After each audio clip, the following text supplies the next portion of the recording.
Dale nomás. Bueno, buenas noches para todos. Hoy nos tocó hablar de ecocardiograma normal, lo vamos a dar con el doctor Agustín Escaso, Luis Rodríguez y yo que soy Germán Vázquez. Los dos somos posgrados de segundo año del Hospital de Clínica. Bueno, la exploración ecocardiográfica, lo primero que tenemos que saber es cómo se posiciona el paciente. Para eso, para los planos parasternal y apical, el paciente debe estar en decúbito lateral izquierdo, en su costal en decúbito supino con las rodillas flexionadas, para buscar aliviar la presión de la pared abdominal, y el supraesternal en decúbito supino con hiperextensión del cuello. Como vemos las imágenes, estas son las que son sacadas del libro, pero vemos que acá el técnico está puesto a la espalda del paciente, que es una técnica que utilizan en otros lugares. En el laboratorio de ecocardiografía de nosotros, y en la mayoría de los laboratorios de Uruguay, nosotros nos ubicamos de frente, utilizando el transductor con la mano izquierda, y manejando los botones con la mano derecha. ¿Cuáles son los planos que vamos a ir a buscar? Bueno, tenemos el paraesternal, que se va a dividir en eje largo y eje corto, a su vez el eje corto en 4 niveles: basal, la válvula mitral, músculos papilares y ápex; el apical 4 cámaras, 2 cámaras, 5 y 3 cámaras, que si bien no son cámaras, porque lo que nos permite visualizar el 5 y el 3 es la aorta; el subcostal 4 cámaras, el eje corto, basal y medio, y el supraesternal, el arco en el eje largo y en el eje corto. Más o menos para los que no conocen los ecos, que nos estén rotando por ahí, este es el equipo que utilizamos nosotros, que es de pantalla táctil y tiene una botonera, que ya la explicamos la clase pasada, pero como para refrescar, el modo que más utilizamos es el 2D, que es el acá. ¿Se ve mi cursor? Sí, ¿no? Sí, sí, se ve bien. Perfecto. El modo 2D, el modo M, el color, el pulsado, el Doppler pulsado, el continuo, el tisular, el cursor, que es para poder que nos marque el cursor en la pantalla y poder dirigir lo que quieramos medir; el trackpad, que es para moverlo; store, que es para grabar; frizar, para realizar las medidas que quieramos; el measure, que es para medir, y ahí se va a despegar otro menú de opciones en la parte lateral de la pantalla, que es táctil, según lo que quieramos medir, y para pausar cuando estemos grabando. Bueno, metiéndonos ya de por sí en los planos, el paraesternal eje largo habitualmente es el plano de inicio. Generalmente cuando nosotros iniciamos a hacer un ecocardio, tenemos que ser sistematizados, y habitualmente el paraesternal es el primer plano que se elige; después se va al apical, al subsifoideo y al supraesternal. ¿Dónde lo encontramos? En el tercer espacio intercostal. Esto igual va a depender también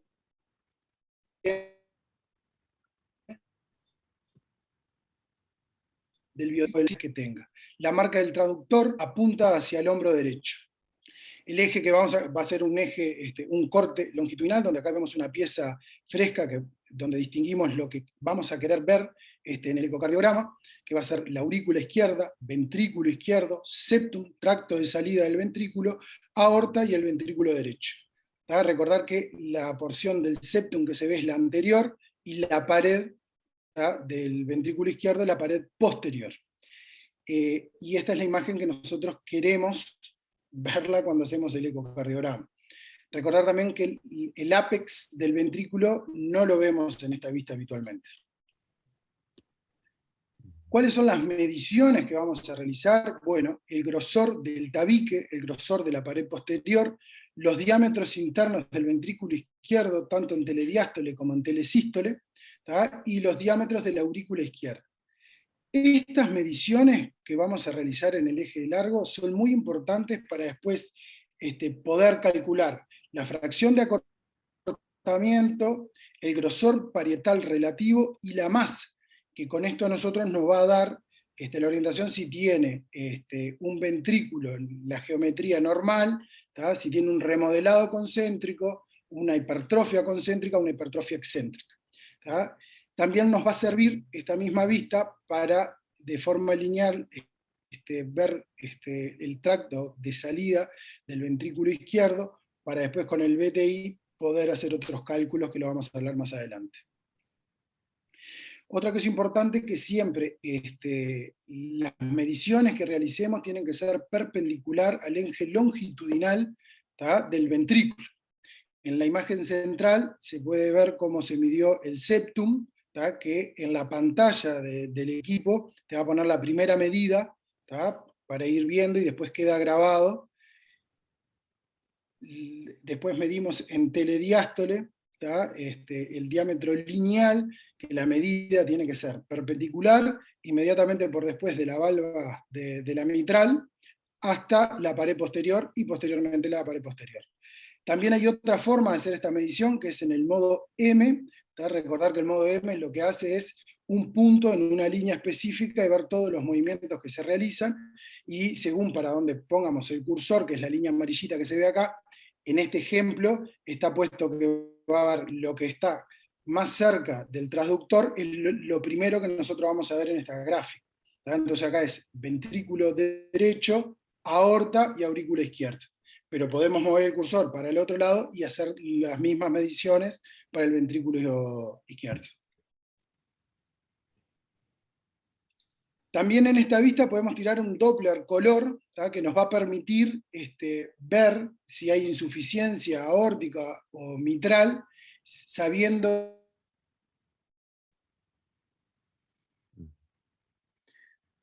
que poder cuantificar. Sabemos que tenemos que estar alineados lo más paralelo posible para no infraestimar las velocidades. Opa, se me fue.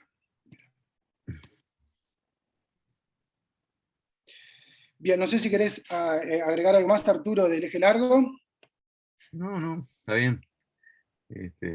No, digo que hay muchas cosas, ¿no? Hay muchos detalles anatómicos, ¿no? Que uno ve habitualmente el velo anterior de la mitral más cerca del transductor, el velo posterior más lejos. Distintas, si volvés, ¿no? Habitualmente también se ven los velos, dos velos de la válvula aórtica, que tiene tres, ¿verdad? Y normalmente el velo, se ve el velo coronariano derecho, arriba, ¿no? Y abajo el coronariano izquierdo, en general. Pero eso ¿qué más? Después lo otro que no se ve ahí, que siempre se ve en ese eje, en general se ve, es el seno coronario. ¿Tá? El seno coronario mide, está en el ángulo, digamos, en la unión entre el ventrículo y el sector postero inferolateral, ¿verdad? De, de la pared del ventrículo, viene en la base, en la unión con la aurícula, y bueno, siempre hay que fijarse a ver cómo está el seno coronario, y debajo del seno coronario van a ver otra estructura redondeada que es la aorta descendente.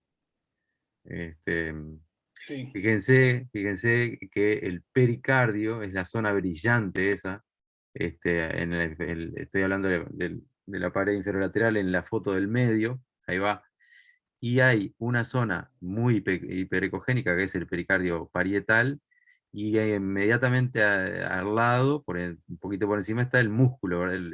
La pared del ventrículo, ¿verdad? No hay, vean que no hay en diástole ningún espacio libre de ecos, o anecoico o anecogénico. ¿Tá? Eso indica que ahí no hay derrame pericárdico. Este, Después, ¿qué más? Arriba, se puede confundir a veces, arriba, bien cerca del transductor, a ver, llevar la flechita hacia la pared anterior del ventrículo derecho. Germán.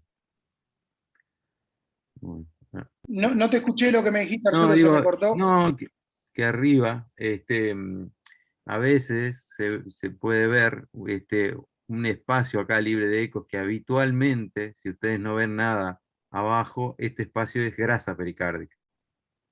En Es esta parte bastante de acá. exactamente, ahí que es más, más como granulado, ¿verdad? Muchas veces es grasa pericárdica y a uno lo puede confundir con derrame, ¿verdad? Pero hay que fijarse siempre, si es un derrame en cavidad libre, va a estar debajo, ¿verdad? Va a ir hacia abajo, entonces la posición más declive. Entonces hay que fijarse bien detrás de la pared inferolateral, porque detrás de la aurícula izquierda hay como una especie de, digamos, es poco frecuente que haya detrás de la aurícula izquierda derrame pericárdico, ¿verdad? Este, Justamente termina ahí por las características anatómicas, ¿verdad? era eso. Bien. Acá viste que en esta imagen central, como que esto parece ser la aorta Ah, descendente, sí, ¿no? sí, sí, sí. ¿Ah? Ahí. Eso también, ya que hablaste del derrame, cuando tenemos un derrame pericárdico o un derrame pleural, es una estructura que nos puede también, si está anterior, podemos pensar que es pericárdico, y si está posterior, podemos pensar que es pleural. Ahí está. Bien. Eso es un buen dato para diferenciar. Bien, bueno, después el plano paraesternal, el eje corto, ¿tá?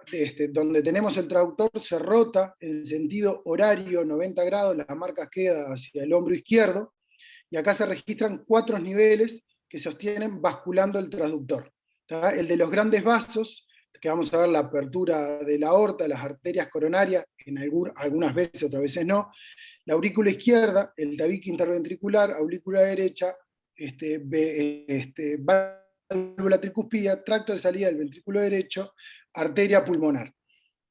Ujú. Esta es la imagen, la de abajo de todo, hacia la izquierda, donde vemos que está centrada por la válvula aórtica. Por debajo estaría la aurícula izquierda, aurícula derecha, válvula tricuspida, ventrículo derecho con su tracto de salida, y acá vendrían a ser lo que es la válvula pulmonar. Ujú. Ahora vamos a ver qué mediciones hacemos en esta vista.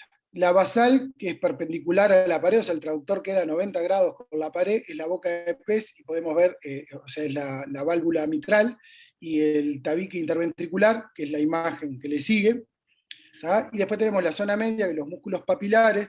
Algo importante es que los músculos papilares tienen que estar alineados en la misma línea para poder ver los segmentos que correspondan, o sea, que correspondan todos a los mismos segmentos del ventrículo.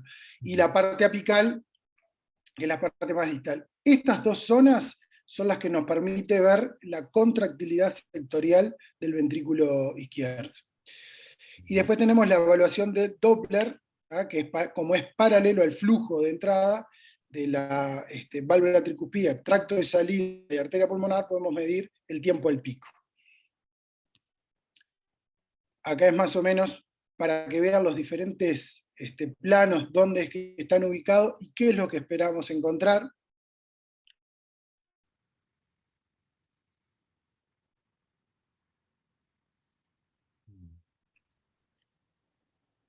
Y bueno, acá se le hizo un Doppler color a la válvula tricuspida para ver si había insuficiencia. Lo mismo para la válvula aórtica. Si movemos también el cursor podemos ver sobre la válvula pulmonar. Y acá con un Doppler pulsado sobre el tracto de salida del ventrículo derecho, podemos ver que hay una deflexión acá, como una ondita que va hacia abajo. Recuerde que esto es como el electro, o sea, todo lo que el flujo que se aleja del traductor es hacia abajo de la línea de referencia, y todo lo que se acerca es positivo. Acá desde el inicio hasta donde llega el máximo es el tiempo, que es lo que le llamamos el tiempo al pico. Después vamos a ir explicando cómo es. La idea de toda esta primera parte es dónde se miden las cosas. Ujú. Sí, tengan en cuenta que antes de poner el pulsado sobre la válvula pulmonar hay que tirar un continuo. Tratar de verla, ¿no? A la válvula pulmonar. A veces si no se puede ver, por lo menos tirar un continuo para, que no haya para descartar que no haya una estenosis pulmonar, ¿verdad? Porque después uno va a medir la regurgitación, la presión pulmonar a través de la regurgitación tricuspidia, y si no se enteró que hay una estenosis pulmonar, puede sobreestimar, ¿verdad? Puede pensar que tiene hipertensión pulmonar y en realidad este, hay una estenosis que está aumentando de alguna manera, que es el gradiente entre el ventrículo derecho y la aurícula derecha. Entonces siempre traten de descartar, no cuesta nada, es un momentito, que no vaya a ver con el continuo, y después sí ponen el pulsado. Bien. Bueno, después tenemos el plano apical, el 4 cámaras, el traductor queda en el quinto espacio intercostal izquierdo. Una forma para empezar a poner traductores, si tiene choque de punta palpable, y ahí ponemos el traductor. Esto va a depender, igual que para external, según el biotipo del paciente, las patologías que tenga, dónde lo vamos a encontrar. La marca del traductor va hacia la escápula izquierda, y se debe registrar el ápex verdadero, que es la zona más adelgazada del ápex y con menos movimiento. Acá indicamos las 4 camas, septum, auricular y ventricular, las válvulas auriculares, y también se puede visualizar la aorta descendente. ¿Qué nos permite evaluar esto? Bueno, bastantes cosas. El patrón de llenado del ventrículo izquierdo y del flujo venoso pulmonar, insuficiencia mitral y tricuspidia, los gradientes, estimar la PSAP, áreas y volúmenes auriculares y ventriculares, función sistólica del ventrículo derecho e izquierdo, y con el Doppler tisular, onda E'(S) del BI y el BD. Este es el corte fresco, lo que esperamos encontrar, esquemático, y así es como lo vemos en el eco. Tenemos que tratar de que el eje, o sea, longitudinal se alinee bastante con el traductor. Y recordar que la pared de la derecha vendría a ser la lateral del ventrículo izquierdo, ¿tá? Y es el septum inferior lo que vemos acá. Bueno, acá tenemos una imagen que le tiramos color para ver lo mismo que habíamos visto en el plano anterior, a ver si había insuficiencia tricuspidia, lo mismo para ver si había insuficiencia mitral. Acá sí podemos medir y cuantificar las velocidades porque está alineado al eje del traductor. Y acá tenemos el llenado mitral, ¿tá? Que es poner un Doppler pulsado bien por encima de la abertura de las valvas de la mitral, donde vamos a encontrar la onda E y la onda A, que nos va a permitir posteriormente, que después lo vamos a hablar, evaluar la función diastólica, al igual que poner un tisular y valorar la onda E septal, E lateral, que es la de este caso, que en conjunto de estos 3 parámetros es una de las formas de evaluar la función diastólica. Por otro lado, en el modo M, poniendo el cursor sobre la parte lateral de la válvula tricuspidia, podemos obtener el TAPSE, que es esta parte de acá que se ve como que aumenta y baja en sístole, o sea, es el movimiento del anillo tricuspidio, y se mide para ver cómo está la función sistólica del ventrículo izquierdo, y lo mismo la onda S en un Doppler tisular, en el mismo lugar que sacamos el TAPSE. También se puede hacer esto mismo que hacemos acá para el ventrículo izquierdo, que se llama MAPSE, y la onda S también, pero para el lado izquierdo. Por otro lado, en esta también nos sirve para evaluar las áreas, los volúmenes, ¿tá? Y estimar la FEBI por el método de Simpson, y esto es lo que nosotros vamos a ver tanto en 2 cámaras como en 4 cámaras. Después eso se va a hablar un poquito más adelante también bien cómo se hace. Bien, en 5 cámaras hay que bascular el traductor hacia abajo, y lo que vamos a observar es el tracto de salida del ventrículo izquierdo, la aorta y la raíz de la aorta. Esto nos permite poner un Doppler para medir las velocidades en el caso de que haya estenosis, en el caso poder poner un color para ver insuficiencias también, ¿tá? Y es el complemento de la medición que habíamos visto hoy lineal del tracto de salida con el BTI para calcular funciones también. Esto es como lo vemos nosotros en el eco.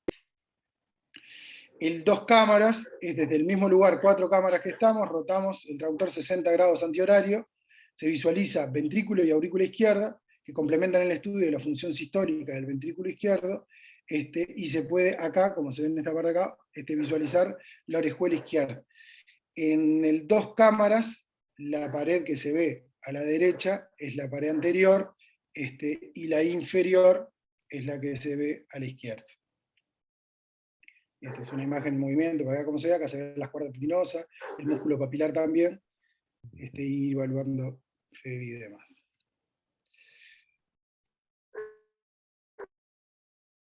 El 3 cámaras, vamos a rotar el traductor antihorario 60 grados, izquierda, tracto de salida del BI y aorta. Este es muy similar a lo que se ve en el eje largo del paraesternal, y a veces cuando tenemos dificultades para sacar el paraesternal, de acá podemos hacer mediciones también. Bien, no sé si querés decir algo de los planos, Arturo. No, está bien, está perfecto. Bien. Bueno, acá le pusimos, esto queda para ustedes, para que vean bien en cada plano cuáles son las paredes y los sectores que estamos evaluando. Todas las mediciones, no lo íbamos a poner ahora, pues así extensísimo. Esto es la guía de donde se sacan todas las mediciones lineales, de volúmenes, de área y demás.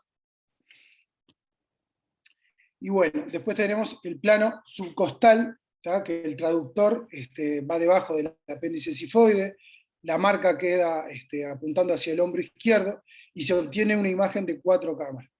Es muy útil esto, mucho cuando vamos a CTI a hacer valoraciones, pacientes con drenaje, que no podemos tirar el apical o el paraesternal, nos permite evaluar muchísimas cosas también. Si bien cuando encontramos una insuficiencia, como no están alineados los planos con el traductor, subestimamos las velocidades, pero para cuantificar cavidades, área y demás, es útil. También es muy bueno para evaluar el septum interauricular y la motilidad y el grosor del ventrículo derecho. Es esta imagen que está acá, de las 4, la de arriba a la izquierda, es 4 cámaras. Y después, si rotamos 90 grados antihorario, obtenemos los planos del eje corto, ¿tá? Que es muy parecido al de los grandes vasos del paraesternal, eje corto también. ¿Tá? Entonces, por el subcostal podemos seguir evaluando cuando no tenemos buenas ventanas en otros ángulos. Se ve exactamente lo mismo. Y si basculamos un poquito el traductor, lo que vamos a ver cómo desemboca la vena cava inferior al ventrículo derecho, que es la imagen de las 4, la de arriba a la derecha, ¿tá? Para hacer la medición de la vena cava y si hay Aurícula, colapso inspiratorio. aurícula derecha. ¿Qué dije? ¿Ventrículo? Sí. Aurícula derecha, aurícula derecha. Ahí está. Bueno, y el plano supraesternal es el último. El traductor se encuentra en el hueco supraesternal. El eje largo, la marca va hacia la hora 1 o a los 20 grados. Y acá lo que nos permite ver es la aorta ascendente, tronco brachiocefálico, el arco aórtico como tal, la subclavia izquierda, subclavia derecha, y permite evaluar las coartaciones. Si ven, acá es la pulmonar, lo que queda centrado, este es el arco, tronco brachiocefálico, y acá que sigue. Y si rotamos 90 grados, nunca lo vi esta vista, se puede ver la pared del posterior, ¿no? De la aurícula izquierda, como desembocan las pulmonares en ella. Nunca lo vi esa ventana, la verdad. Sí, es difícil de lograr. Pero el arco aórtico sirve para lo que vos dijiste, y se usa también, ¿no? Por supuesto que hay que medirlo, a ver si no está dilatado, es muy común cuando uno evalúa una insuficiencia aórtica, ¿verdad? Porque es un Ojo signo retrógrado. bastante sensible y específico la forma del espectro Doppler del flujo reverso, ¿verdad? Del flujo, sí, del flujo diastólico en el Doppler. De acuerdo a determinadas características nos orienta a si eso es, si la insuficiencia aórtica puede ser leve, moderada o severa. Después eso lo vamos a ver más adelante. Seguí nomás. Claro. Sí, eso se hace con un color que se tira y ver el flujo hacia la dirección a O donde con va. color o con Doppler pulsado. Sí. Con M color, por ejemplo. Bien, perfecto. Bueno, esto terminando con las cámaras, esto es, lo que viene ahora es para que vean y qué ven en sí de estas imágenes tiradas ahí al azar.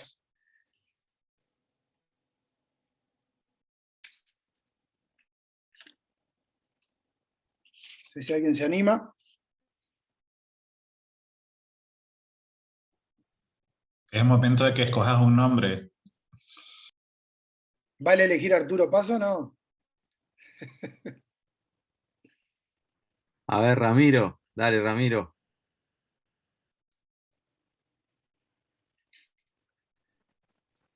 ¿Qué estás viendo ahí, Bueno, Ramiro?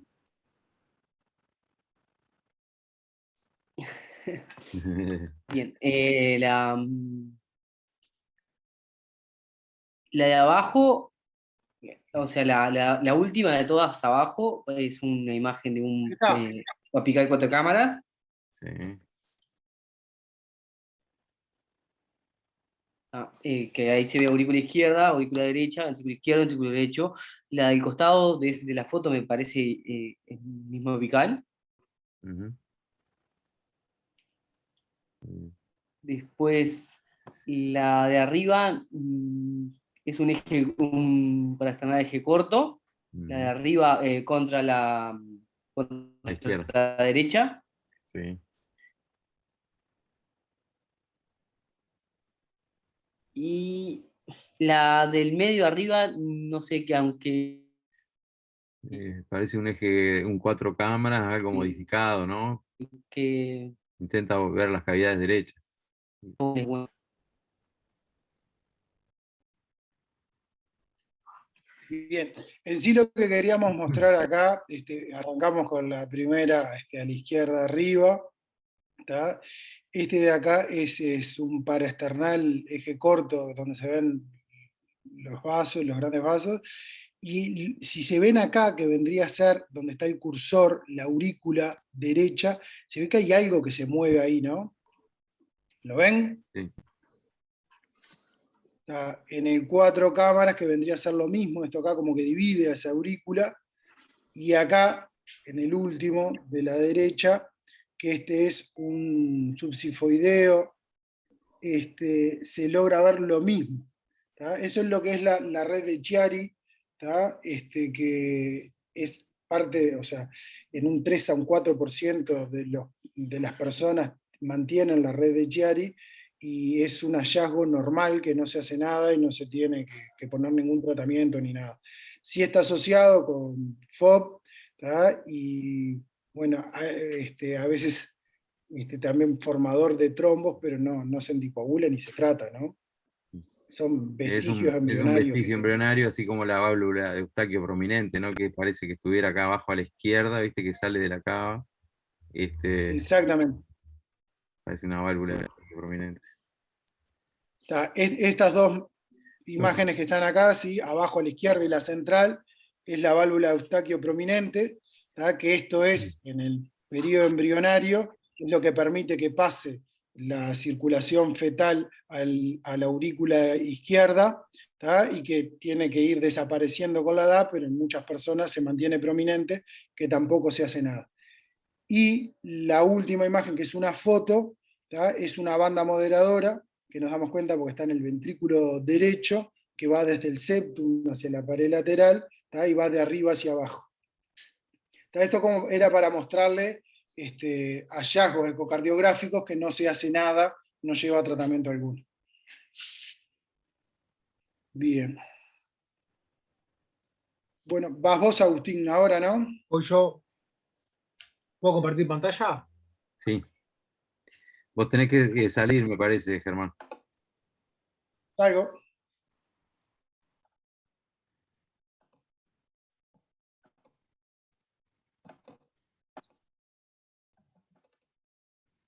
¿Se ve ahí? Sí. Pero mira, María.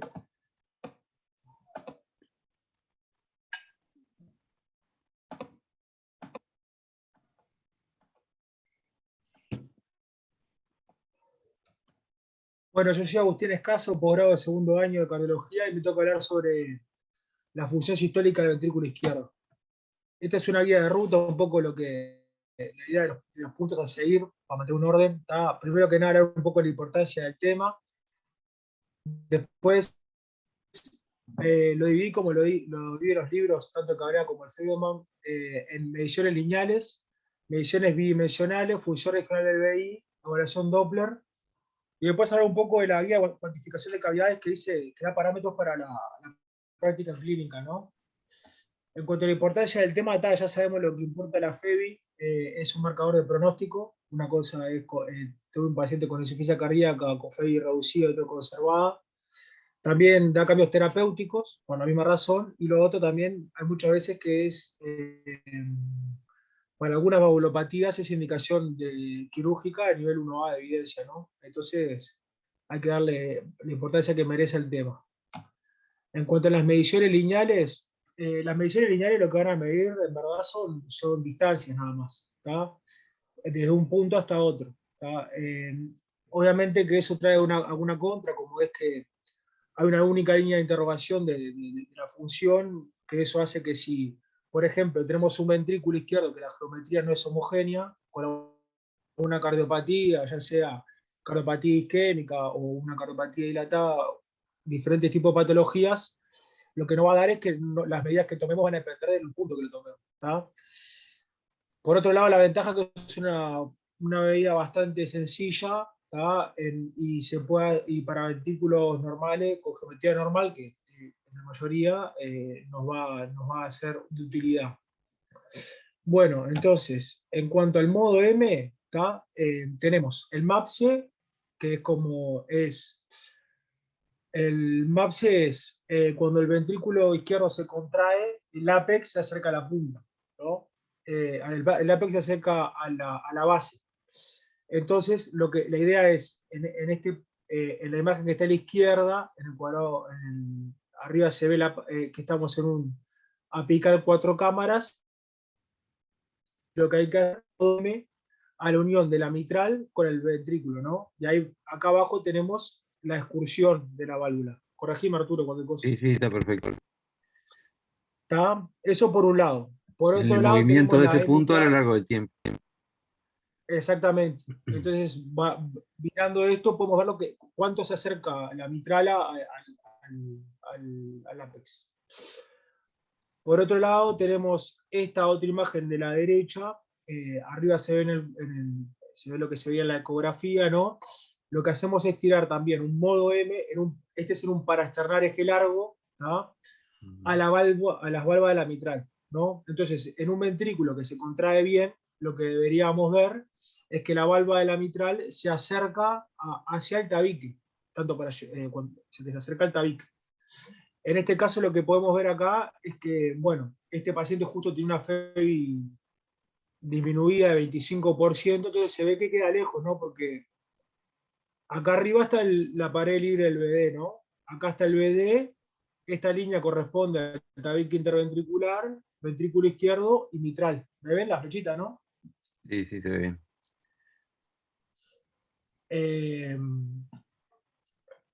Eso. Entonces, acá, si esta distancia, cuanto mayor sea esta distancia, menor es la FEBI.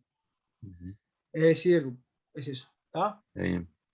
No, y del MAPSE, Me- del MAPSE, que es un parámetro muy útil, ¿no? Que hay autores, hay un autor que se llama Stoilen, que búsquenlo porque es un tipo muy, muy interesante, que él deriva de alguna manera, equipara, estudió pero miles de casos, y vio que el MAPSE es equivalente al strain. Entonces, es un dato, es una medida sencilla de hacer, que aún con ventanas que no son buenas se puede, y es prácticamente equivalente al strain. Uno, teniendo en cuenta la longitud, lo que se acorta ese ventrículo, puede, digamos, de alguna manera calcular el strain, que normalmente el MAPSE normal en un individuo debe ser de alrededor de 16, por arriba de 16 milímetros. Era eso lo que... Y la distancia mitroseptal que dijiste, Agustín, ¿cuánto tiene que ser lo normal? ¿Le dijiste? No sé. no me acuerdo. 7, menos de 7 milímetros. Tiene que ser menos de 7 Ah. milímetros. Habitualmente se pega contra el septum, casi que pega contra el septum. La válvula mitral al abrirse. Bueno, Agus o Arturo, sí, ¿me repiten cómo se mide la distancia mitroseptal? ¿Cómo es que te parás ahí con el...? con el modo M. Acá arriba, ¿Ves dale, que el modo M pase por la mitral y que pase por el septum? ¿Lo ves ahí? Ah, está. Está, perfecto. Y Sí, ahí registrás cuando se abre y qué distancia queda en diástole. En telediástole, qué distancia queda del velo anterior, que es el que está más arriba, ¿no? Al septo. está perfecto.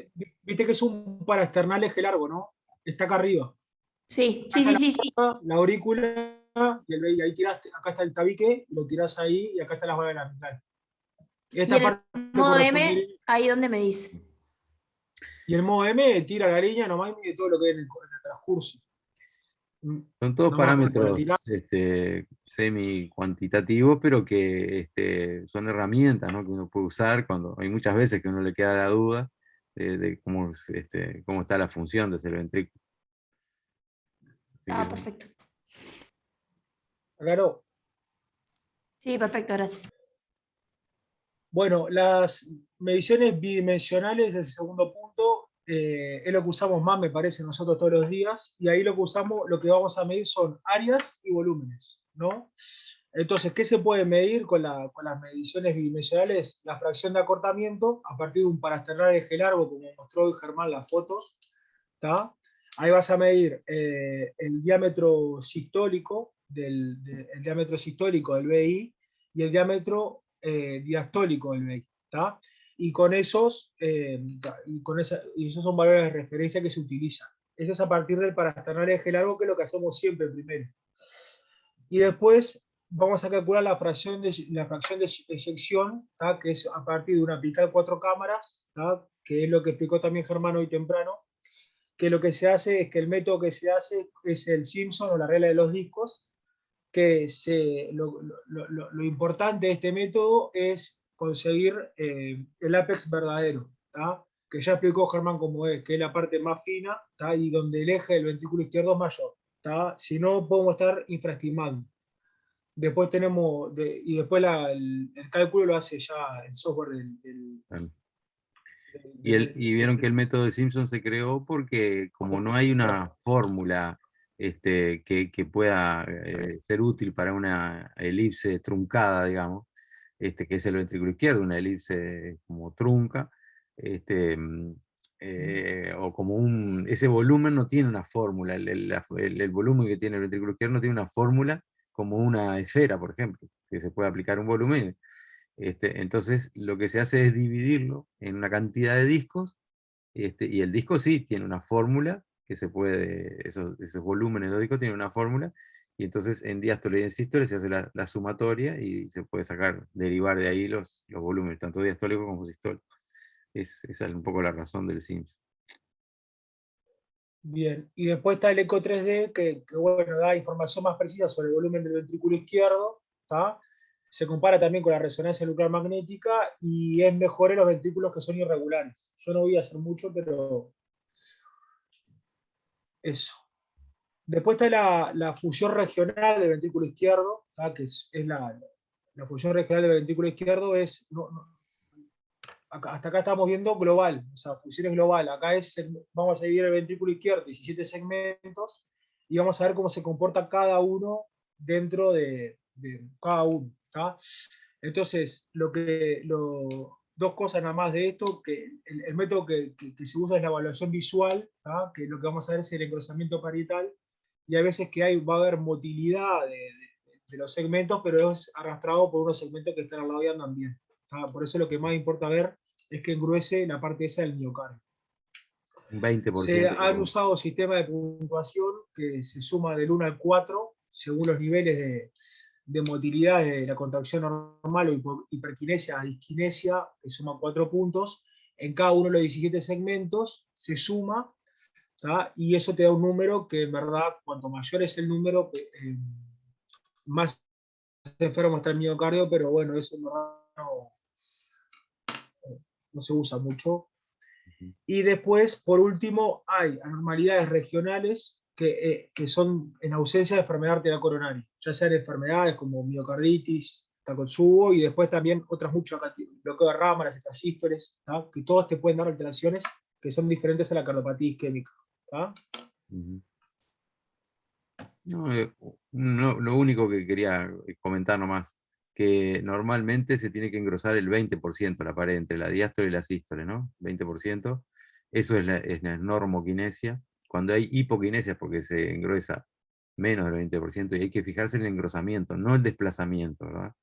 El engrosamiento de la pared, porque a veces hay movimientos, yo que sé, como los bloqueos de rama, por ejemplo, que uno lo ve como un movimiento raro, pero tiene que fijarse si se engruesa o no ese sector de la pared. Aquinesia es cuando no se engruesa nada, y disquinesia es cuando excursiona hacia el otro lado, digamos, durante la sístole. En vez de engrosarse, se va para el otro lado. Esos son más o menos los términos que se usan.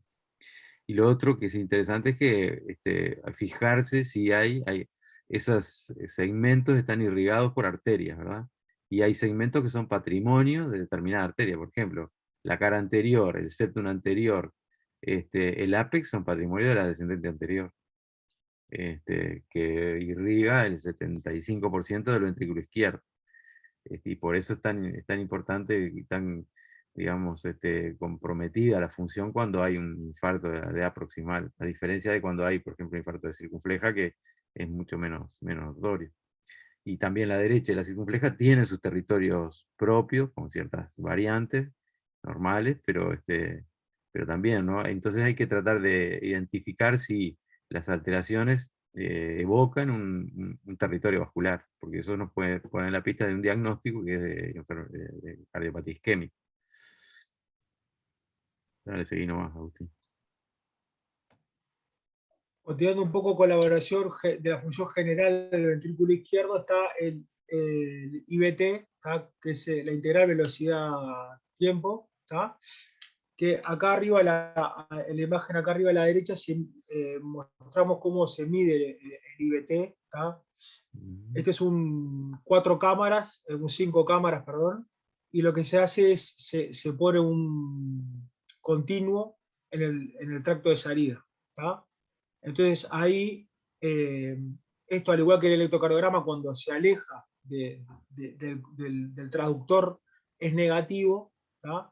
Esta es lo que se aleja del traductor y ahí se le traza como un área y acá nos da el BTI. ¿Tá?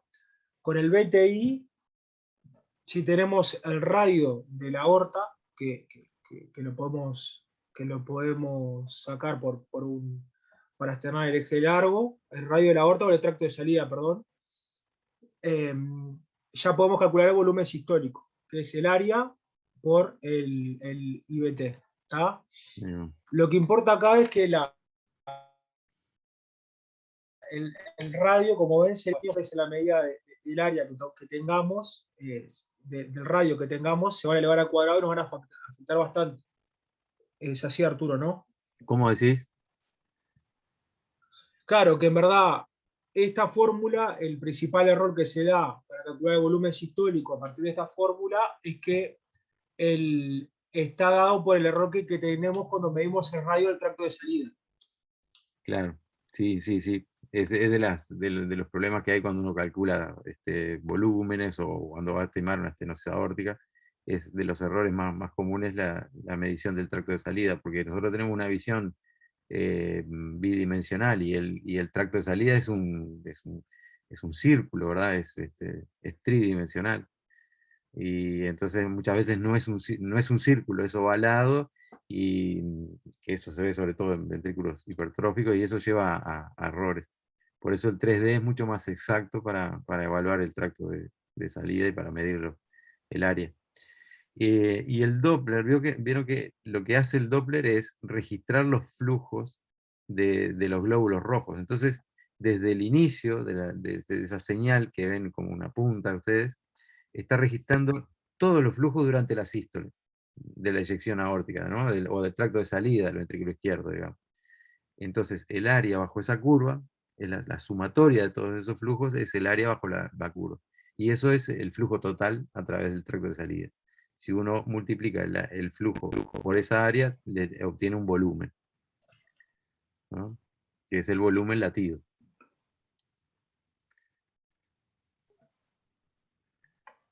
Seguí nomás, Agustín. Segundo método, seguimos dentro de Doppler, cómo valorar la función del ventrículo izquierdo a partir del Doppler, es el DPDT, que o sea, es una diferencia de presión y una diferencia de tiempo. ¿Tá? Lo que vamos a valorar acá es la velocidad con que aumenta la presión dentro del ventrículo izquierdo. Entonces, si tenemos un ventrículo izquierdo que anda bien, esa velocidad va a ser alta, ¿no? Porque rápidamente va a poder hacer cambios de presión. Intuitivamente lo que vemos acá abajo, que la pendiente de esto siempre es menor cuanto mejor es la función del ventrículo izquierdo.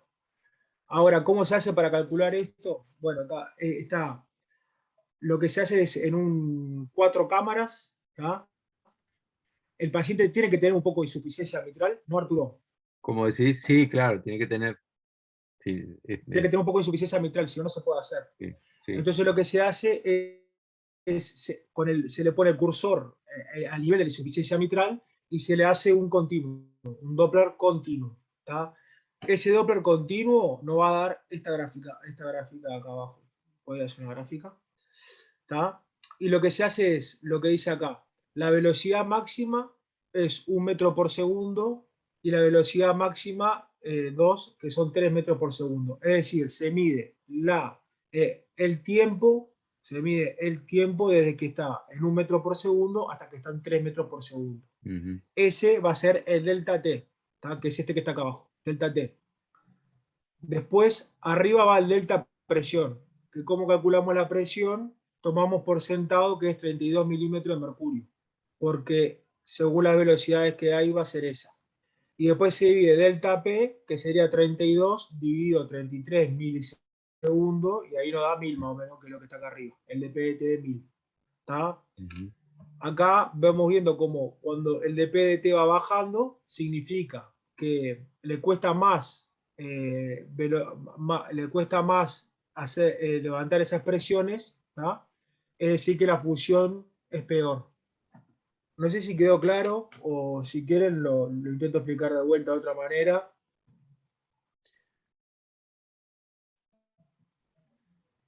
Es un parámetro muy útil, lo que pasa es que no lo usamos mucho, ¿verdad?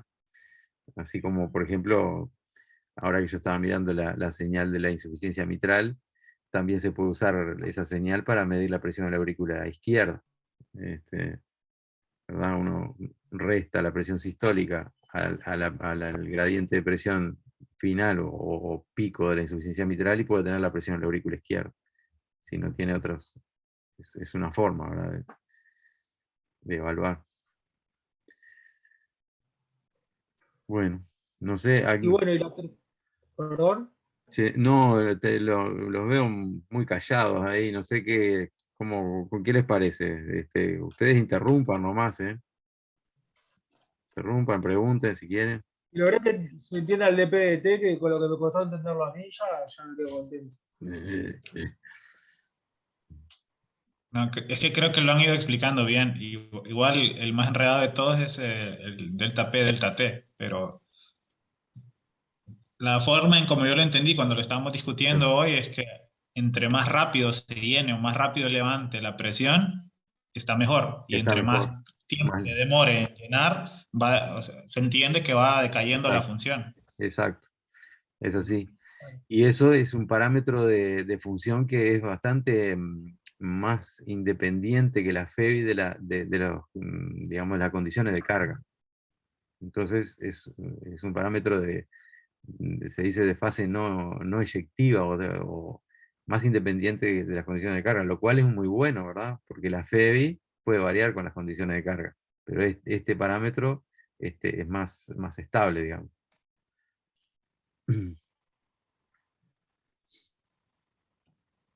Bueno, el último método que tenemos, Doppler, para medir la fusión global del BI, es el Doppler, el estrés longitudinal global. ¿Tá? Esto es un Doppler, pero no un Doppler de los glóbulos rojos, como dijo Arturo hoy, sino que es un Doppler del miocardio. Se cambia el software y lo que pasa es que lo que vamos a valorar es el movimiento del miocardio, no de los glóbulos rojos, como siempre hacemos Doppler color y continuo. Entonces, sí. La idea es, este tren lo hicimos hace poco en el aparato de ahí de clínicas. ¿Tá? Como ven, tiene que estar monitorizado el paciente. ¿Tá? Lo que se hace es que hay que obtener un 4 cámaras, este es un 2 cámaras y este es un 3 cámaras. ¿Tá? Y con eso le subimos en orden, tiene que ser cada uno de estos 3. Ahí después lo que hacemos es automáticamente se ajusta el borde del miocardio y se ajusta a la contractilidad de los ciclos, lo ajustamos un poco, lo mide, y cuando lo termina procesando da este último resultado que es el strain global. ¿Tá? Claro. Para Agustín, una corrección nada más. Sí, no es un Doppler, el mecanismo, o sea, lo que usa la tecnología que usa estos equipos, es que identifican, el ojo humano puede identificar determinadas matices de gris y de, ¿no? Bueno, pero la máquina identifica muchísimo más y puede identificar pequeñas espículas, speckles, que son como puntos en el miocardio, ¿verdad?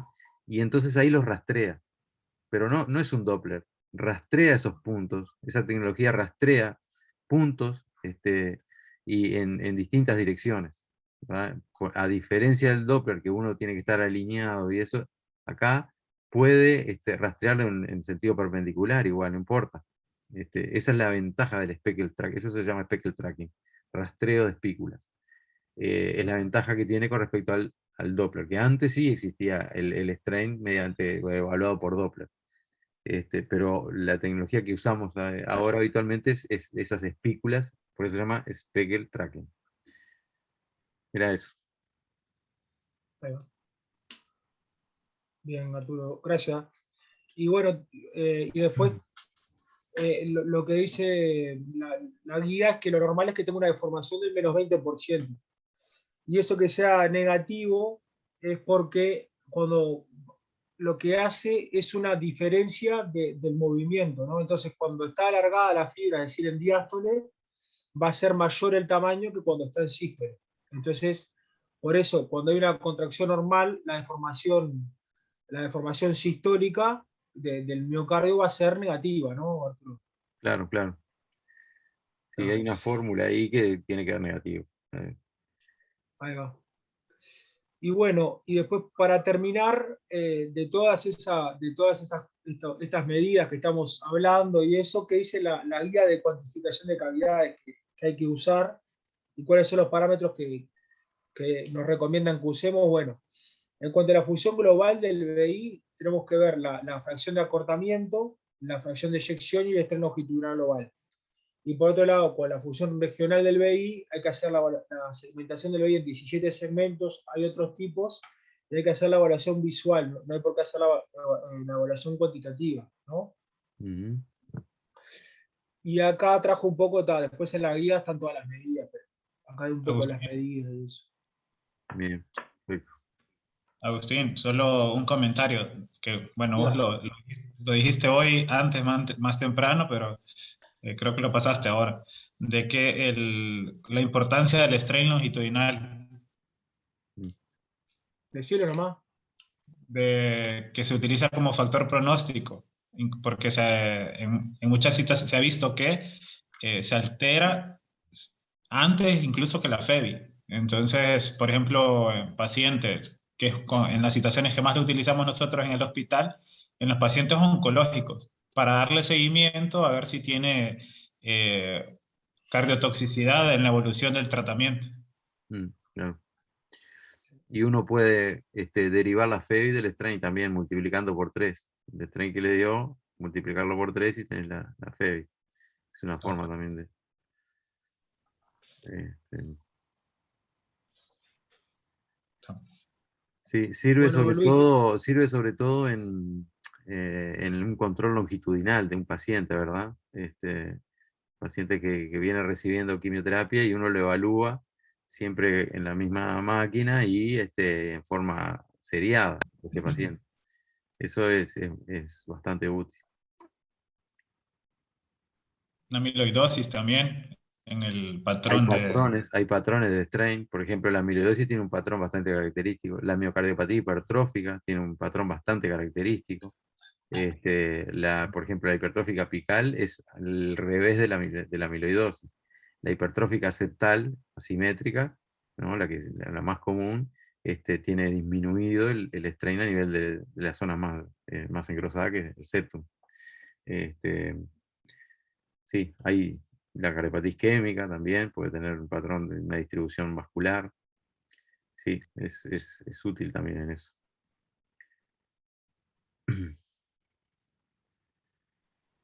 Bueno. sí, vos, Luis. Dale, salí de compartir, que comparto yo rápido.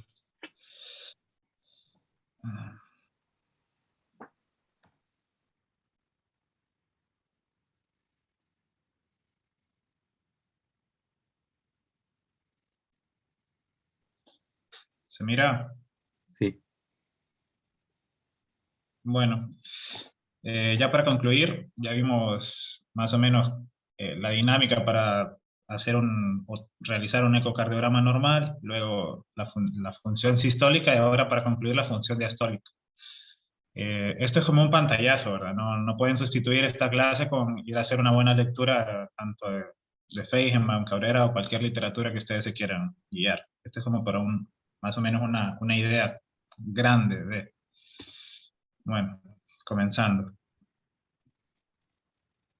Como generalidades, que la función diastólica está incluso presente en un 40% de los individuos sanos, mayores de 40 años, que puede ser parte del proceso natural de envejecimiento, que se tome en cuenta como un factor pronóstico de enfermedades o de episodios cardiovasculares, que la sístole y la diástole están intrínsecamente unidas porque funcionan de una manera alternativa como bomba y como reservorio, tanto la aurícula como el ventrículo, y que las causas que van a desencadenar tanto la disfunción sistólica como la diastólica son las mismas: hipertensión, enfermedad coronaria, arritmias y valvulopatías, como para mencionar las más frecuentes. Me gustó esto que resalté acá, que dice que el volumen de la aurícula izquierda es un indicador útil de la presencia, cronicidad y gravedad de la disfunción diastólica. En algunas literaturas lo mencionan como un factor aislado de disfunción diastólica. Vamos a ver que se requieren cumplir algunos criterios para hacer per se el diagnóstico de disfunción diastólica. Para mencionar algunas cosas de la fisiología, que tenemos factores retrógrados y anterógrados. La aurícula izquierda como conducto y bomba, que se va a ver alterado, que va a ser como un factor retrógrado, y la elasticidad arterial y la hipertensión arterial, que son los factores que nos están alterando, sobre todo la poscarga, y cómo funcionan alterando todo. Para entender el resto de la clase hay que hacer un breve resumen o un breve recordatorio de esto, que yo creo que ya todos lo manejamos y solo lo voy a mencionar rápidamente, que tenemos cuatro cosas que nos van a estar influyendo o aportando información en la fase de la diástole, que es el tiempo de relajación isovolumétrica, la onda E, la diastasis y la onda A. El tiempo de relajación isovolumétrica, que es el tiempo entre el cierre de la válvula aórtica y la apertura de la válvula mitral. No sé si están viendo mi cursor. Sí, se ve bien. Entre el cierre de la válvula aórtica y la apertura de la válvula mitral. Y esto se acompaña, el tiempo de relajación isovolumétrica, entre el descenso de la presión del ventrículo. Ese descenso de la presión del ventrículo se va a acompañar con el llenado de la cavidad. Si se fijan acá, que esto coincide con la positiva. Y esto es lo que vamos a ver nosotros en el ecodoppler. Bueno, a medida que desciende la presión del ventrículo, aumenta la presión. Al abrir la aurícula izquierda, se van a equiparar las presiones, que es esta misma meseta que vemos que corresponde o se coincide con la diastasis, y al momento de que se equiparan las presiones, luego hay una deflexión positiva, que es la onda A, que corresponde con la sístole auricular o la patada auricular. Y ahí está, más o menos. Creo que se entendió fácil.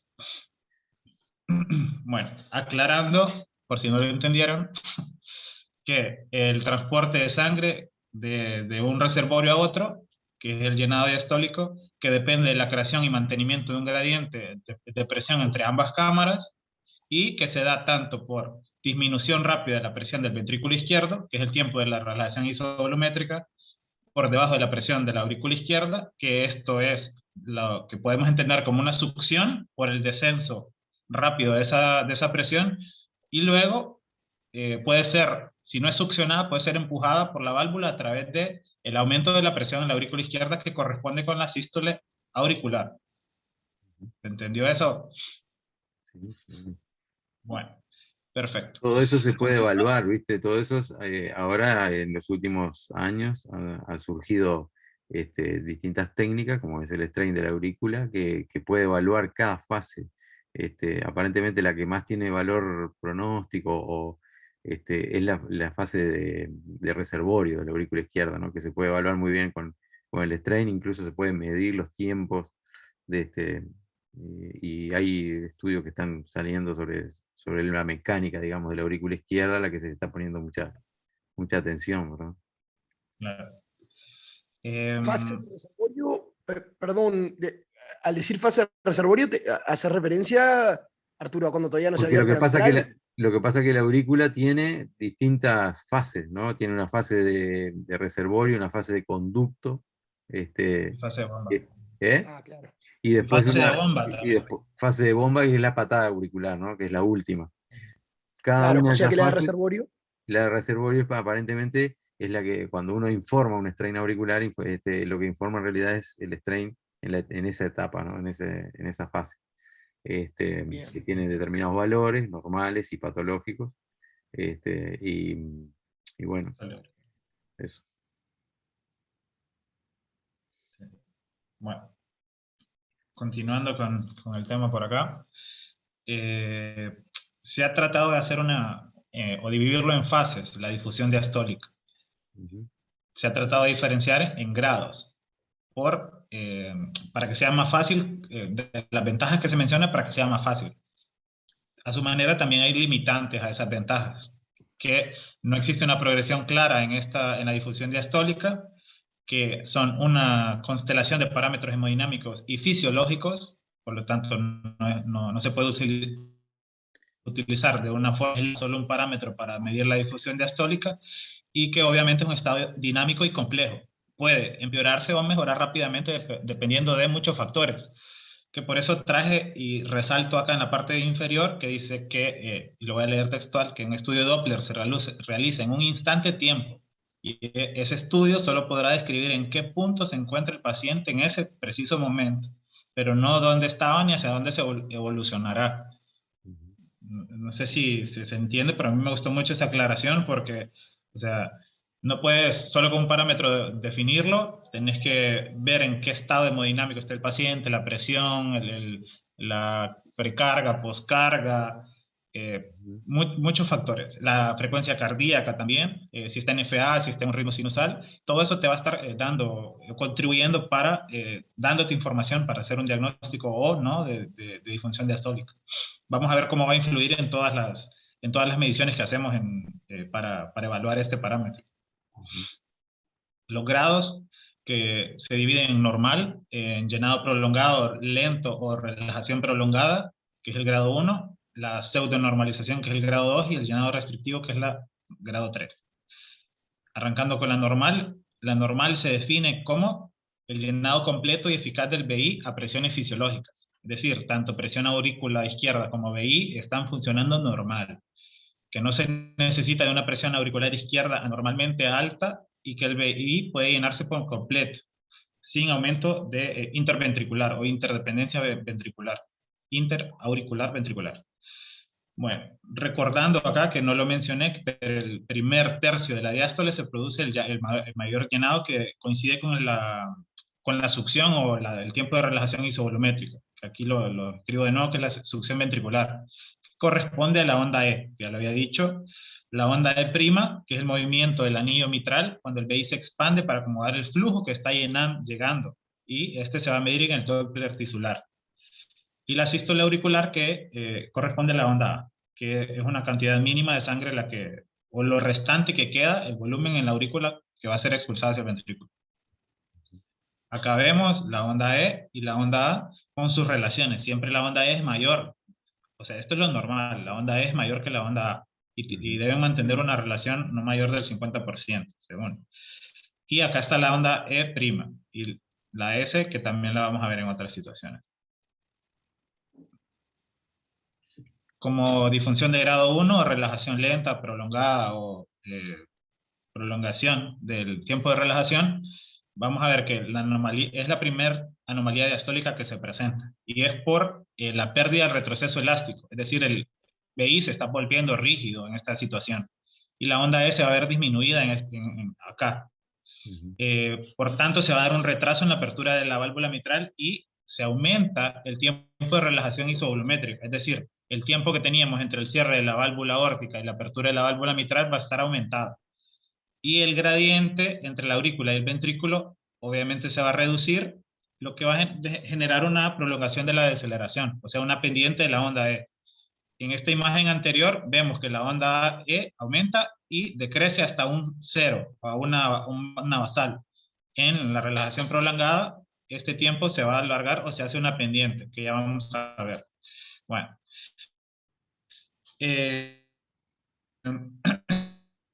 Va a estar aumentada, sobre todo porque va a quedar como un residual a nivel auricular, o se aumenta la precarga auricular y la contracción auricular debe ser más potente, por ende, para poder eliminar todo ese gasto. Lo otro que hay que destacar en esta situación es que el cociente EE prima suele ser normal, o sea, las presiones todavía se mantienen normales en reposo, a diferencia de las otras situaciones que se presentan a posteriori. Y el tiempo de prolongación de deceleración es mayor a 240. De 140 a 240 es más o menos lo que se considera como normal, y más adelante pongo una tablita con los valores normales para que se los aprendan de memoria. Bueno, el grado 2 o pseudonormalización, no sé por qué no me salió tenía una imagen acá, no sé. Grado 2, perdón, aquí en relajación lenta, no sé qué pasó, pero relajación lenta tenemos inversión de los valores. O sea, la onda E se vuelve menor que la onda A. O sea, ven acá que la onda E es mayor. Y la onda A, o sea, esto se invierte y la onda A se vuelve más grande. Perdón que no sé qué me pasó con la imagen. Acá tenemos, como grado 2, tenemos la pseudonormalización. La pseudonormalización vamos a ver que vuelve. O sea, teníamos la onda E que es mayor que la onda A. Luego, en la relajación prolongada se invierte y la onda E se vuelve más pequeña que la onda A. Y en la pseudonormalización volvemos a ese primer patrón de mayor que la A. ¿Por qué se da este retorno a la normalización o una pseudonormalización? Porque tenemos mayor rigidez del BI, o sea, se disminuye la distensibilidad, mayor dependencia de un aumento de la presión auricular izquierda, que da una relajación activa del BI, es decir, la sangre en esta situación ya no es succionada o es succionada en menor medida y es mayor dependiente de que sea empujada por la aurícula izquierda. O sea, requiere de una mayor patada auricular para ser efectivo. O sea, tenemos dos efectos. Un acortamiento del tiempo de relajación isovolumétrica de la apertura mitral, a diferencia de la relajación prolongada que estaba prolongada, y también tenemos una velocidad del flujo entrante mitral inicial, o sea, una onda E que vuelve a estar dentro de los valores normales, como ya lo mencioné. Y se va a ver cómo está acá. Tenemos una EA que está normal en teoría, pero vemos que al realizar maniobras de Valsalva, esta relación, ¿se fijan? Se disminuye. Sí, lo habitual es que cuando uno hace la maniobra de Valsalva se transforme en relajación prolongada. Esa es la forma de diagnosticar una de las formas, ¿no? De diagnosticar la relajación pseudo normal, porque en la normal la maniobra de Valsalva no modifica la relación, pero en la pseudo normal vuelve al estadio anterior, digamos, al disminuir la precarga. Y la otra forma, decirla nomás, Luis, la otra forma de evaluar si es normal. Lo otro es lo que estoy señalando acá con el cursor, que a medida que se va disminuyendo, perdón, a medida que va aumentando la rigidez del BI, la excursión del anillo mitral se va a disminuir, o la velocidad va a ir bajando. Entonces, en este caso, la onda de prima va a ir disminuyendo. En este caso es 5, lo normal es arriba de 7. Así podemos diferenciar, por ejemplo, tenemos un patrón de pseudonormalidad y nosotros lo entendemos como que es pseudonormal, tenemos un paciente que es sin factores de riesgo y luego estamos midiendo la E' y vemos que nos da bajo, entonces ahí ya tenemos que, bueno, probablemente sea un pseudonormal, hacemos maniobras de Valsalva y desenmascaramos un patrón de pseudonormalidad y vemos el patrón de relajación prolongada desenmascarado. Y acá está, bueno, acá está el Valsalva que se invierten. Esto era la relajación prolongada que no la puse anteriormente. Que acá está la onda E, y la onda A que se invirtieron. Si se fijan, era E mayor que la A y la E ahora se vuelve al revés, más pequeña que la A. Este es el patrón de relajación prolongada. Como grado 3, todo esto, si se fijan, va evolucionando, no de forma lineal, pero sí va como volviéndose más rígido el BI, mayor dependencia de la patada auricular, mayor acortamiento del tiempo de relajación isovolumétrica, o sea, a mayor interdependencia de esos dos, hay un equilibrio más rápido de las presiones entre la aurícula y el ventrículo, y la patada auricular también va a disminuir, porque, o sea, se está volviendo hipertrófico, se está aumentando el volumen también de la aurícula izquierda por ese mayor volumen que queda residual, entonces no va a ser tan efectiva como lo era al principio. Y en estos pacientes vamos a ver que, como lo menciono acá, que se da una disminución de la contractilidad auricular. Esto que escribo acá abajo, que dice que en algunos pacientes la reducción de la precarga puede revertir el patrón, es porque en alguna literatura habla de patrón de llenado restrictivo reversible y otros irreversible. Los reversibles, cuando damos diuréticos o hacemos maniobra de Valsalva, pueden disminuir. En cambio, los irreversibles, independientemente de las medidas terapéuticas o medidas de disminuir la precarga que realicemos, no van a variar en absoluto. O sea, esto ya estamos hablando de un grado mayor de severidad o de cronicidad de la patología. Otra cosa que no estaba mencionando es la relación que hay entre estos. Es decir, hay una onda E y una onda A que su relación es mayor de 2. O sea, es 2 veces más grande que la otra. Es decir, la A cabe más de 2 veces en la E. Y como vemos acá también, la excursión o la onda E, la prima, está disminuyendo. Sí, hay que aclarar que la relación esa también se ve en el patrón juvenil, ¿no? En un corazón de un joven totalmente sano, la onda E normalmente es mayor que 2 veces, más de 2 veces que la A, y eso es un patrón juvenil, se llama, que es un patrón normal. El patrón restrictivo en general uno lo ve en presencia de cardiopatía estructural, ¿verdad? Aurículas grandes, o que se hipertrofia, o dilatación, o distintas situaciones. Pero en un joven sano puede haber un patrón así y es normal. En los deportistas también mencionaba, creo que tengo un ejemplo. Bueno. ¿Cómo vamos a evaluar la función de todo esto? Los parámetros ecodoppler que van a estar involucrados en esto son el tiempo de relajación isovolumétrica, el flujo de entrada mitral, la velocidad de propagación del flujo en modo M en color, que casi no lo hacemos, la velocidad del anillo mitral, que es la onda E, que ya lo mencionamos, el patrón de flujo venoso pulmonar, que tampoco lo hacemos mucho, y el volumen de la aurícula izquierda, que ya nos habla de cronicidad de la patología. Como ya les dije, es un indicador de velocidad de relajación miocárdica, y lo que vamos a ver en este es, bueno, acá, que se miden 5 cámaras, donde se ven en forma simultánea los flujos de entrada. O sea, se ven en 5 cámaras y se mide en el punto entre la apertura de la válvula aórtica y el cierre de la válvula aórtica y la apertura de la válvula mitral.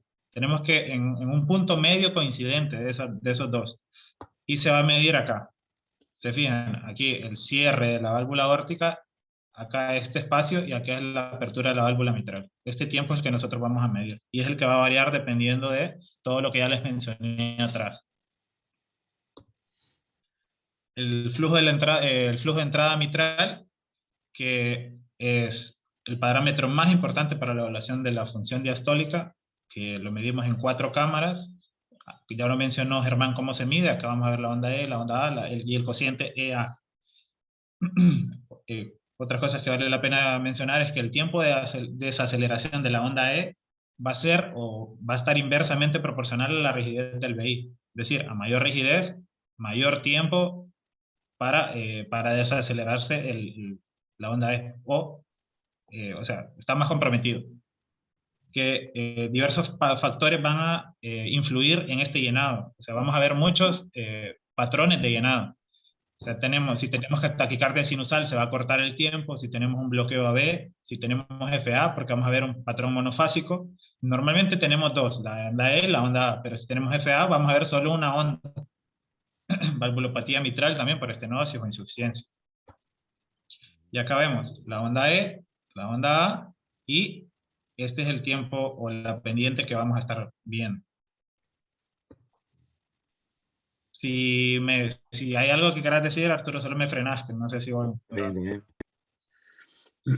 La velocidad de propagación del flujo en el modo M, casi no lo realizamos, y yo al principio no sabía por qué, pero dice que no se debe hacer de forma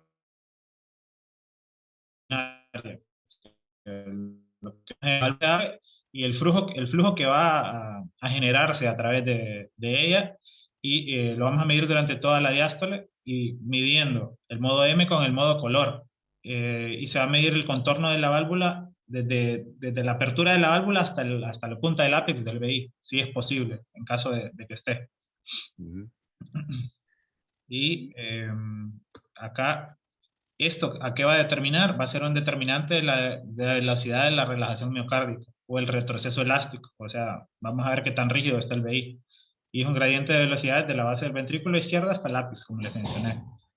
Influyen muchos factores, pues no es lo mismo un BI. O sea, el BI normalmente tiene forma como de bala, pero no es lo mismo un BI que esté más dilatado, que tenga una hipertrofia excéntrica, una hipertrofia, o sea, está más redondeado. Todo eso va a alterar la velocidad del flujo en esta medición.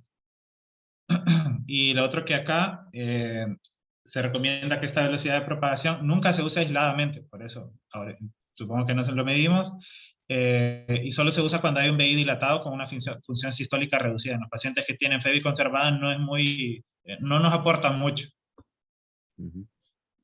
La velocidad del anillo mitral, que es la onda E', que representa el movimiento del anillo mitral durante la diástole, o sea, el llenado del BI. Menciona la literatura que se usa más estandarizado porque tenemos dos, la E' septal y la E' lateral. Se usa más estandarizado la septal, pero ahora se recomienda que sea un promedio del septal y la lateral, y en base a ese promedio hagamos las mediciones. Como ya mencioné acá, el cociente E' permite predecir las presiones del llenado del BI. Acá están los valores normales, que es de 5 a 15, y de mayor de 15 estamos entendiendo que están las presiones aumentadas. Por lo tanto, nos habla de lo normal es hasta 8, por ahí.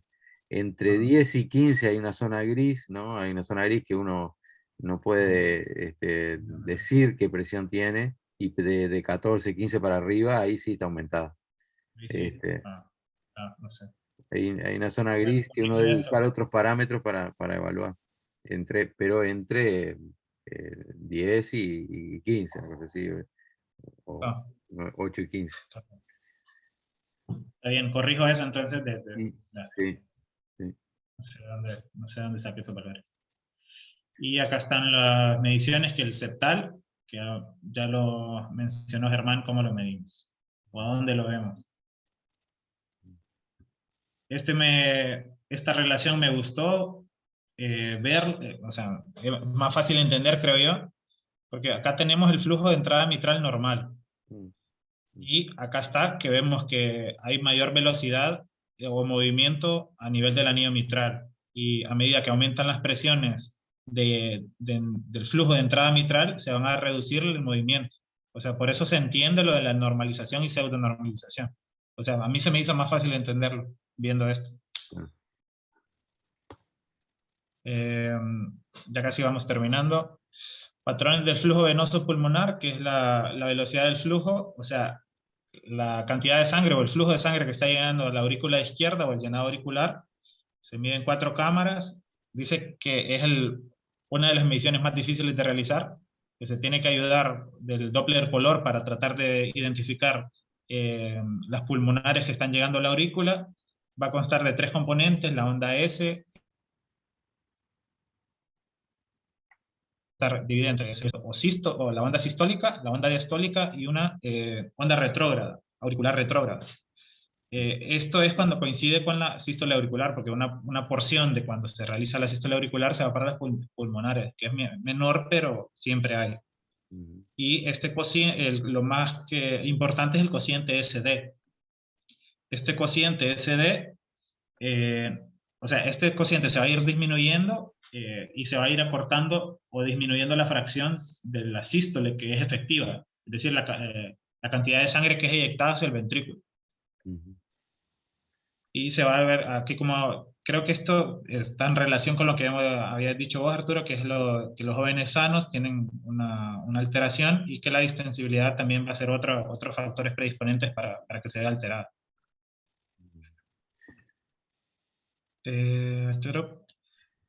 Acá voy a solo mencionar esto, que la diferenciación entre la onda auricular retrógrada y la onda A del llenado mitral podría ser el indicador más sensible y precoz del aumento de la presión de la auricular izquierda, con un valor mayor de 30 milímetros por segundo, y que este puede estar presente incluso antes de que se empiecen a aumentar la presión, ¿cómo es?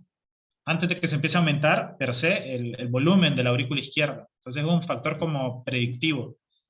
Sí. Pero como limitaciones tienen de que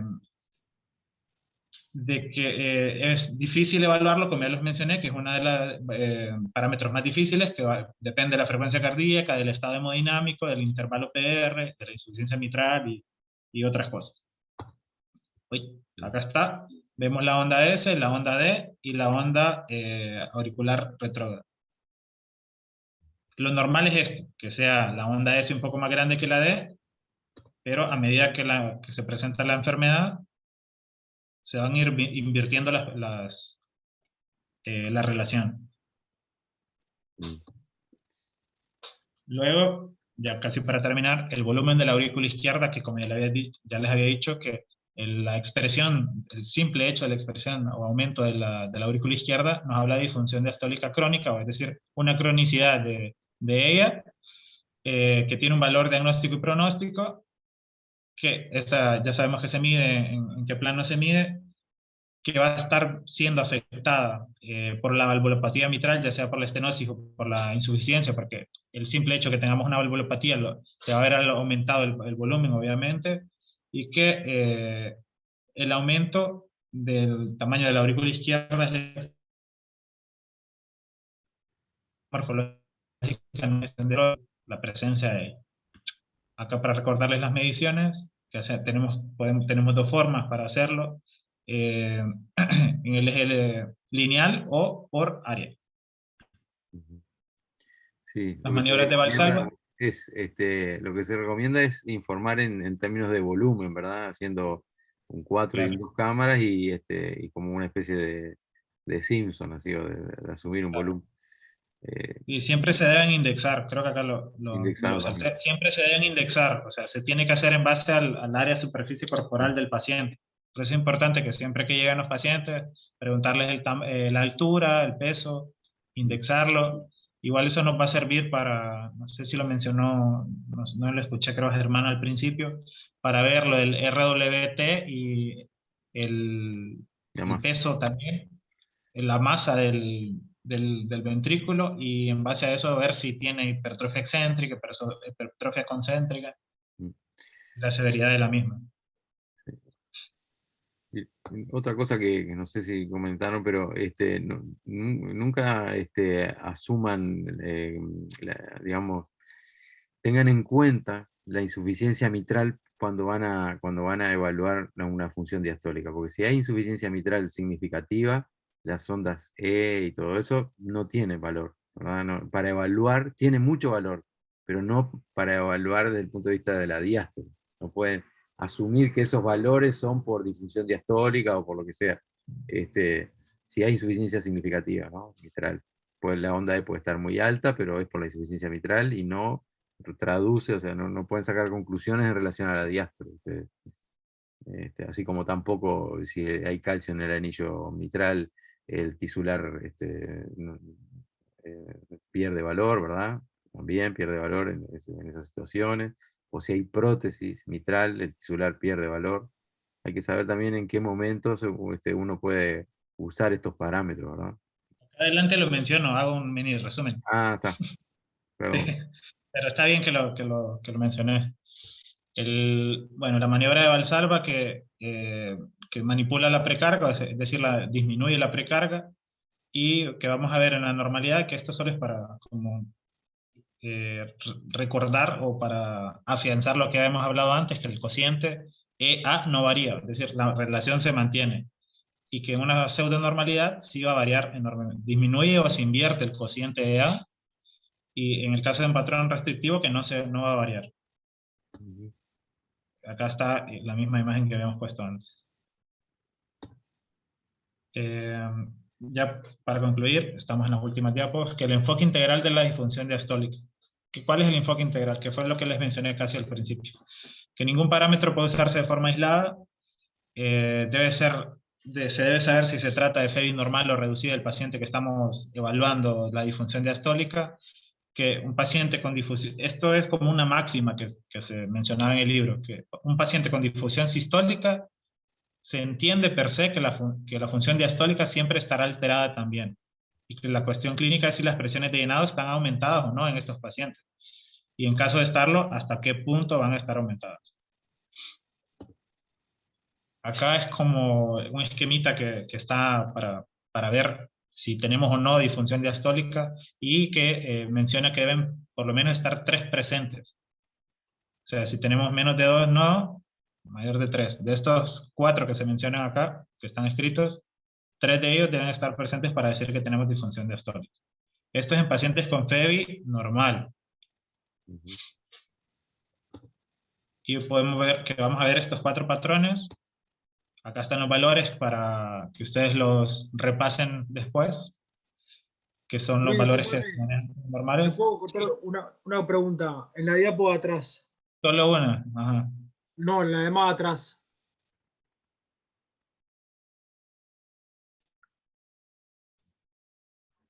Los reflujo tricuspideo. Reflujo tricuspideo. Y hay que tener 3 de esas 4 para decir que hay difusión diastólica. Correcto, doctor. Buenazo, gracias. Por nada. Cualquier otra consulta, lo invito a leer el Feigenbaum o el Cabrera. He leído, queda tranquilo, Luis. No, bueno, vamos. Aquí está lo mismo que ya les había dicho, el tiempo de relajación isovolumétrica, cómo se va a ir alterando dependiendo en qué fase estamos. Bien. Que es lo que creo que más fácil se entiende. Están los valores para que los repasen. Y esto es en caso de que tengamos FEBI reducida o miocardiopatía estructural. Esto es para que lo vean también. Esto no lo voy a mencionar a profundidad porque si no nos salimos. Y para que sepan que hay flujogramas, que hay esquemas claros para hacer diagnóstico, y que uno ya teniendo claros los valores, claro lo que vamos a ir a buscar, y claro que estamos ubicados en un paciente con FEBI normal, FEBI reducida, paciente con sospecha de FEBI con disfunción diastólica, empezar a buscar estos parámetros. Y si los cumple, hacemos el diagnóstico. Bien. Que son básicamente los mismos anteriores, solo que va a variar la FEBI. Acá están todos los valores para que ustedes puedan repasarlos y tomarlos en cuenta, o andarlos pegados en el celular o donde guste. Y acá hay unas cosas que mencionaba como situaciones especiales de la disfunción diastólica, que me gustó mucho, sobre todo porque ahora con Arturo hicimos una situación de estas, que algunos pacientes en etapas iniciales de presencia de síntomas o de limitaciones durante el ejercicio, sobre todo disnea, se va a desenmascarar solo ante pruebas de esfuerzo. O sea, podemos tener pacientes con un eco normal, que tengamos la sospecha de que puede ser una causa de la disfunción diastólica, por ejemplo, esos pacientes que andan 40 años, que tienen inicios o que no tienen hipertensión y que te mencionan una disnea sin causa aparente, lo puedes desenmascarar con una prueba de fuerza fácilmente una disfunción diastólica, y ser lo que te está generando toda la sintomatología. Y acá les menciono también de que en etapas o en sujetos normales, el cociente E se mantiene incambiado. Y que cuando se empieza a deteriorar, se aumenta de forma desproporcionada la onda E mitral, mientras que la onda E' no varía casi nada. O sea, se separan los cocientes y por lo tanto se ve aumentada la presión en la aurícula izquierda. O entendemos que nos está indicando que la presión de la aurícula izquierda está alta. Se llaman pruebas de estrés diastólico, ¿verdad? Porque, ¿qué pasa? Los pacientes que consultan en la policlínica se quejan de disnea de esfuerzo, ¿verdad? No de disnea de reposo, y uno los evalúa en el reposo. Entonces, llevarlos a las condiciones o a una situación y poder evaluarlo en una situación habitual de su vida diaria y chequear esas cosas es muy útil. Ahora en junio, cuando sean las jornadas del Centro Cardiovascular, hay un doctor, un cardiólogo argentino muy bueno, que va a hablar sobre estrés diastólico, porque una de las mesas es insuficiencia cardíaca con fe preservada. Así que estos conceptos se van a mencionar. Lo otro que estaba recordando es que decía que siempre que se realiza una prueba de ecoestrés para evaluar la disnea de esfuerzo, es aconsejable también medir las presiones pulmonares, que También. puede ser también la causa Sí. de... Presiones pulmonares, líneas B, ¿no? Líneas B en el pulmón, no estamos acostumbrados, pero habría que medir la presencia de líneas B, ¿qué pasa? ¿No? Sí, sí, totalmente. Bueno. Ya casi. Evaluación en situaciones especiales. Esto era lo que estaba diciendo Arturo. En la taquicardia sinusal se fusionan la onda E y la onda A, y el parámetro más útil para medir en estas situaciones es el cociente E'. En la fibrilación auricular tenemos dos situaciones. Que va a haber ausencia de la patada auricular, tenemos un patrón monofásico y también va a tener una variabilidad de latido a latido. Vamos a tener unas ondas pequeñas, unas ondas altas, ondas pequeñas, ondas altas, y tenemos que hacer como una especie de promedio entre ellas, o tenemos que considerar la que más va acorde al paciente. Y el cociente E' es el que se va a mantener también.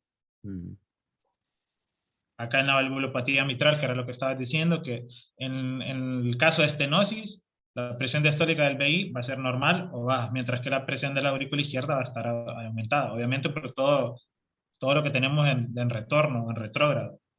Y el que más se va a poder utilizar acá es, lo que más nos va a servir es el acortamiento del tiempo de relajación isovolumétrica y el aumento de la onda E. De ahí los otros no nos van a ayudar. En la insuficiencia, el cociente E es el único que nos va a aportar información, o el que va a ser más importante. Y en la miocardiopatía hipertrófica, vemos que todos estos que se están mencionados no nos funcionan, y el que nos va a aportar mayor información es la presión de la arteria pulmonar o el volumen de la aurícula izquierda. O sea, el cociente A, el tiempo de desaceleración, el cociente E no nos funcionan mucho. Y ya como última, que la disfunción diastólica implica un riesgo de aumentos de eventos cardiovasculares, el patrón de llenado restrictivo implica un mal pronóstico en los pacientes con insuficiencia cardíaca o infarto agudo miocárdico, la reversibilidad del patrón supone aún peor pronóstico, y que el aumento del volumen de la aurícula izquierda es un predictor adicional de mayor riesgo. Y ahí concluimos. Muy bien. Bueno, o sea, entonces hicieron 2 seminarios en uno, porque valores normales y hablaron de función diastólica, función sistólica, está bien.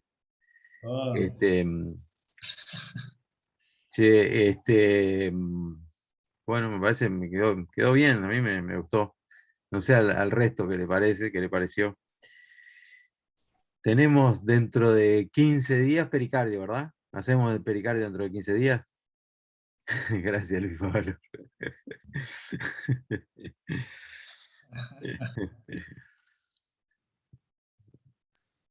Bueno, ¿A quién le toca pericardio? No estoy... se envió la distribución al grupo, no sé si alguien habrá escogido el tema, o ellos ya lo habían marcado como... Está, perfecto. Voy a Ujú. dejar de grabar.